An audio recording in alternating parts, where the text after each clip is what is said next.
Michael McQueen. Mindstuck. Mastering the art of changing minds. Ever tried convincing a mule to dance?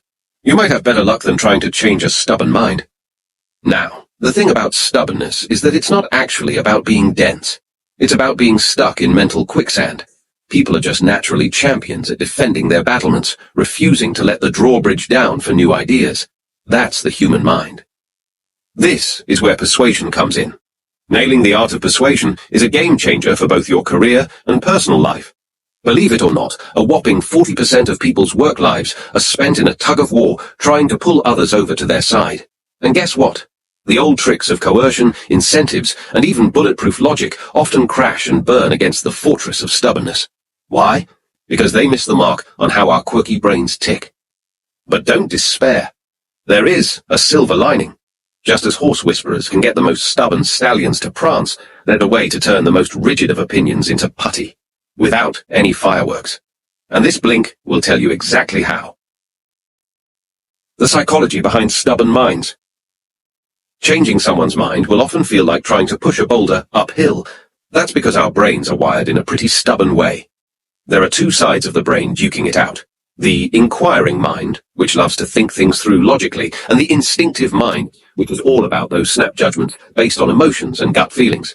And guess what? That instinctive side is running the show 95% of the time. So, a lot of what you do is more about feeling than thinking. Now, when you're dead set on something, it's usually your instincts taking the wheel, not your logic. And there are three big reasons why you cling to your beliefs like a lifeline, which are your identity, ideology, and intuition. Your identity makes you favor ideas from your tribe and reject anything from the outsiders. Your ideology filters out anything that doesn't fit your worldview, and your intuition often trumps facts.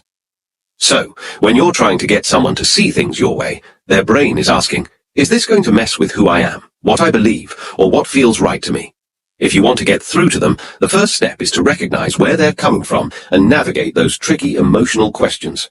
The second step is assembling your arsenal of persuasive techniques, which consists of 5 key components we'll be tackling in the next sections. Technique number 1, reframing. Why does spending $100 feel like a sacrifice at the grocery store, but a celebration at a fancy restaurant? It's all about reframing, the art of painting the same situation in a new, more palatable light, to shake up even the most stubborn of opinions. There are 3 slick ways you can use reframing to change people's frame of reference or point of view. First up, you've got priming. It's like warming up people's brains to see things the way you want them to. This could mean throwing in a few carefully chosen words or numbers to nudge someone's thoughts in your favor, or perhaps reminding them of an experience that aligns with your agenda. Or how about this? Ever thought something was way better just because you were told it was from some fancy place? That's priming, weaving its magic, making you appreciate things more based on your expectations. Next up in our reframing strategies is contrast. This technique is all about clarity through comparison. In a campaign, doctors who initially resisted adopting hand hygiene practices shifted their perspective when they saw a sign stating that hand hygiene prevents patients from contracting diseases. Their current behavior conflicted with their commitment to patient safety. That stark contrast got doctors thinking twice, showing how pointing out the gap between what you believe in and what you're actually doing can give you a real wake-up call. There are several other ways to go about using contrast. You can ask people to explain their views, which often exposes the flimsy logic holding them up. You can also have people state intended behaviors out loud to make them more likely to follow through. The third way you can use reframing to persuade is through the power of words. The word pre-owned sounds so much better than used, even though they mean the same thing. Tailoring your words to strike a chord with your audience's values can make your message hit home.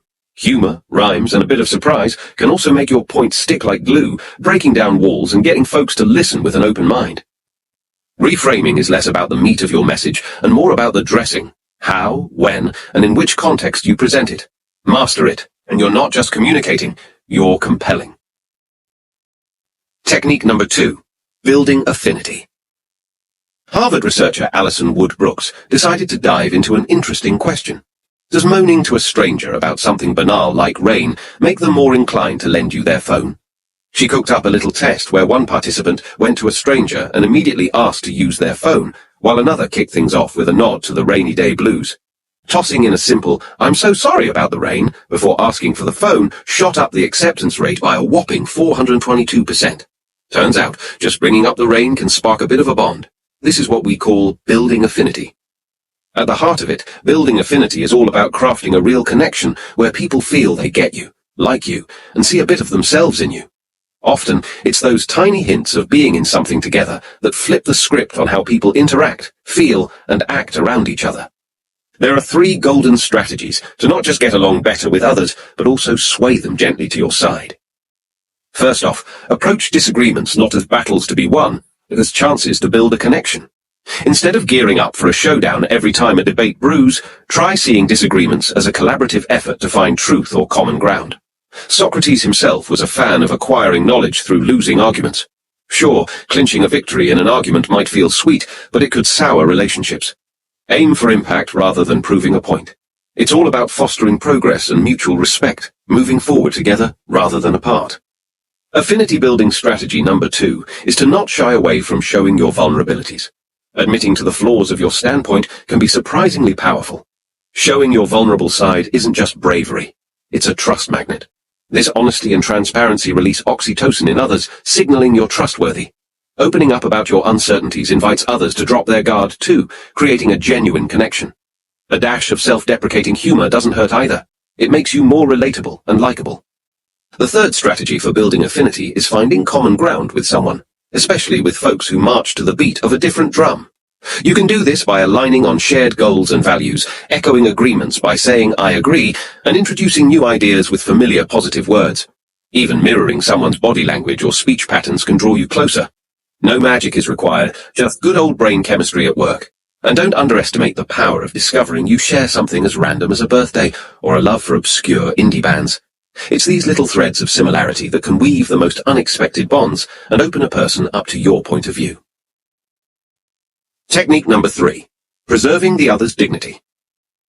Telling someone they're wrong about something often feels like telling a cat to get off the counter. They just stare at you and proceed to knock over your glass. This might be a funny way to think about it, but it also highlights a key point in persuasion. Pushing too hard against someone's beliefs can lead to stubborn resistance rather than a change of heart. To win someone over, it's all about letting them save face and preserving their dignity. Fear is the big bad wolf when it comes to someone's dignity. It's not the change itself that freaks people out, but what comes with it, loss of pride, power, or the comfort of certainty. To get past this, you've got to make the other person feel safe and understood. Ever heard of the feel, felt, found technique? You acknowledge how they're feeling, share that you've been there too, and then gently introduce how you shifted your perspective. And remember, any new idea you're proposing should feel like a cozy sweater, not a scratchy woolen blanket. Familiarity and predictability are your allies, not your enemies. Next, we have the magic of asking questions. Not just any questions, though.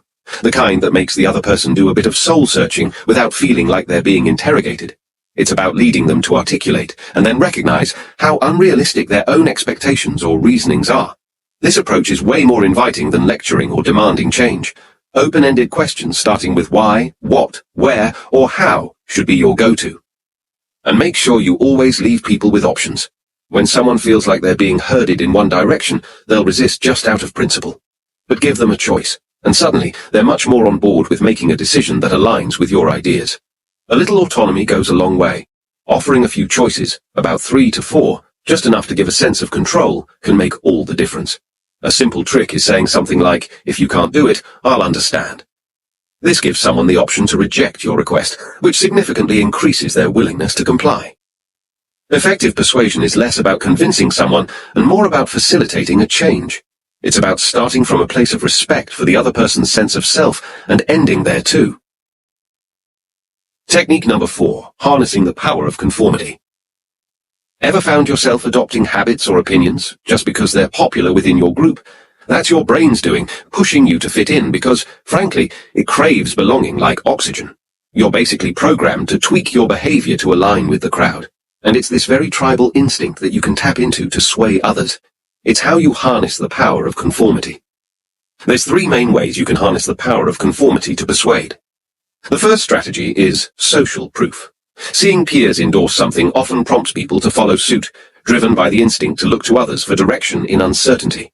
To play this to your advantage, use numbers, benchmarks, or tags like popular to paint ideas as universally admired. Don't forget about FOMO. If an item or experience is running out because everyone wants it, people will want it more. The second way to harness the power of conformity is to use herd mentality, which basically means groupthink. Usually, if about 3/4 of a group gets behind something, it gets everyone else on board too. To use this to your advantage, you need to be careful of your timing. It's easier to jump on an existing bandwagon than to get a new one rolling. You can also use activities that sync up a group, such as singing, marching, or sharing a laugh. Essentially, when groups move in sync, they end up on the same wavelength mentally. And finally, the third strategy for harnessing the power of conformity is reciprocity. Do someone a favor and watch how they're keen to pay it back, sometimes with a little extra on top. Give out favors or special privileges right off the bat, and you're essentially laying down an unwritten rule that they owe you one. The favors that really hit home, those that are meaningful, come as a surprise and feel like they're made just for them. Directly asking for a tiny favor from the other person can also work wonders. This act of helping you out nudges them to view you more kindly, since offering a hand fosters a sense of goodwill and connection. Understanding and playing into these psychological underpinnings can be a game changer, whether you're looking to influence a group or just one person. The innate desire to be part of something, to conform and cooperate, holds significant sway over people's actions and attitudes. Technique number 5, employing empathy. You've been there, right? Trying to get a friend to try sushi when they're really not into it. It feels like mission impossible. But picture this. If you could see sushi through their skeptical eyes, you'd probably know exactly what role would pass through their defenses. This is the essence of empathy, slipping into your friend's mindset and really getting where they're coming from. That way, when you make your point, it lands just right.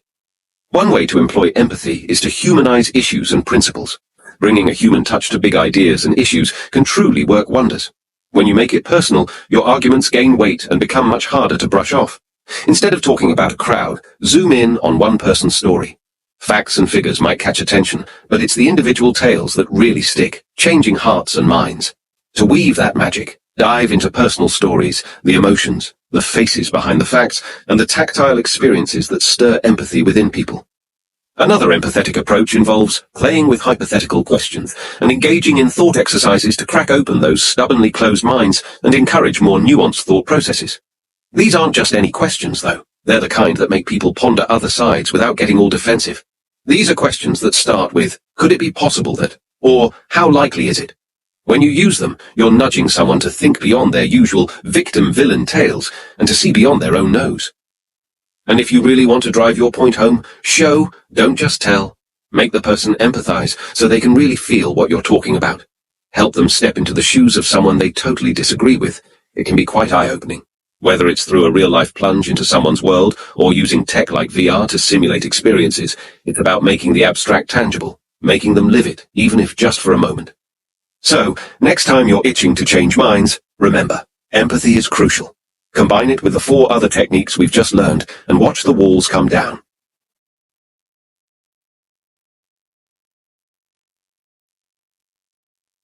In this Blink to Mindstuck by Michael McQueen, you've learned that while changing stubborn minds is challenging, it is possible with the right techniques. People cling to their beliefs because they're tied to their identity, ideology, and intuition. But by leveraging proven persuasion tactics, you can gently guide others to new perspectives. The next time you face stubborn resistance, don't bulldoze ahead trying to win the argument. Instead, reframe their thinking, connect with compassion, preserve their dignity, leverage their tribal instinct, and be empathetic. Do that, and you may just witness once rigid minds opening up to fresh possibilities. What do you think? Would you give it a try?